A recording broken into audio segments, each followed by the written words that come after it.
కొత్తగా ఓ మౌజయ మహాధర్మములో అనుభవమున్న భక్తులను కలుసుకున్నాను. భూమిపై కొత్తగా కొత్త మార్గములో నడుస్తున్నాను అనుకున్నాను. కానీ సీనియర్ భక్తులతో మాట్లాడిన తర్వాత ఏమీ అర్థం కాలేదు. మొత్తం నా భక్తి తపన పూర్తిగా ప్రశ్నార్థకముగా అనుమానాలతో మిగిలిపోయినది. బహుశా నేను పిచ్చివాణి అయిపోయానేమో ఏమో. ఇప్పుడు నేను ఏమి చేయాలో నాకే తెలియలేదు. నేను ఏడ్చేశాను.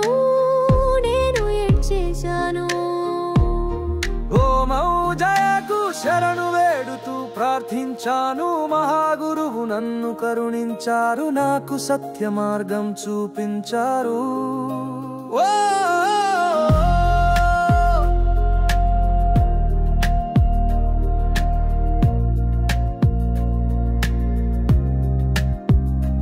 నేను మళ్ళీ ప్రారంభించినాను నా ఆధ్యాత్మిక ప్రయాణమును. కానీ ఇప్పుడు నేను ఉర్జేష భక్త నివాసములో ఉన్న పారార్థో మౌజయను కలుసుకున్నాను. నన్ను నేను తెలుసుకున్నాను. శ్రీధర్మమును గొప్పతనమును అర్థం చేసుకున్నాను.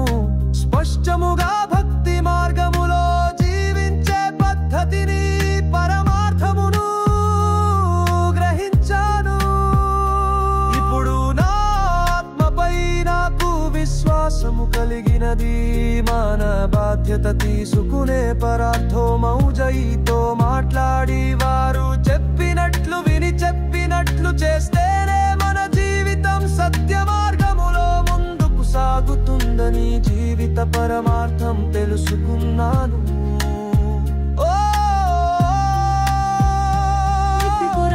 ఆధ్యాత్మిక ప్రయాణముతో నేను సంతృప్తిగా ఆనందముగా ఉన్నాను.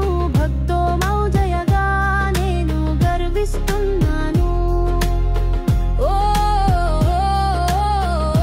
మౌజయగా నేను గర్విస్తున్నాను. ఈ భావం నన్ను భక్తునిగా బ్రతికిస్తోంది.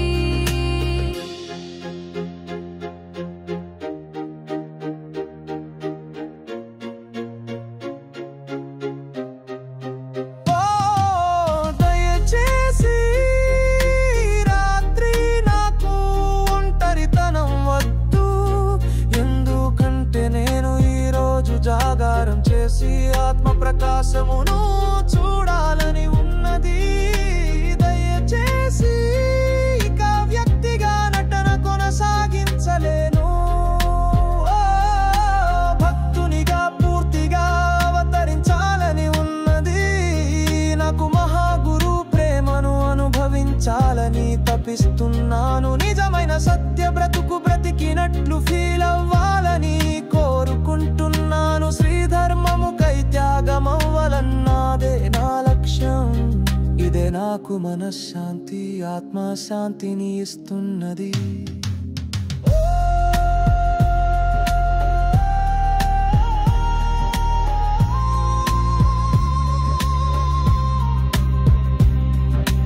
భక్తో మౌజయగా నేను గర్విస్తున్నాను. ఈ భావం నన్ను భక్తునిగా బ్రతికిస్తోంది.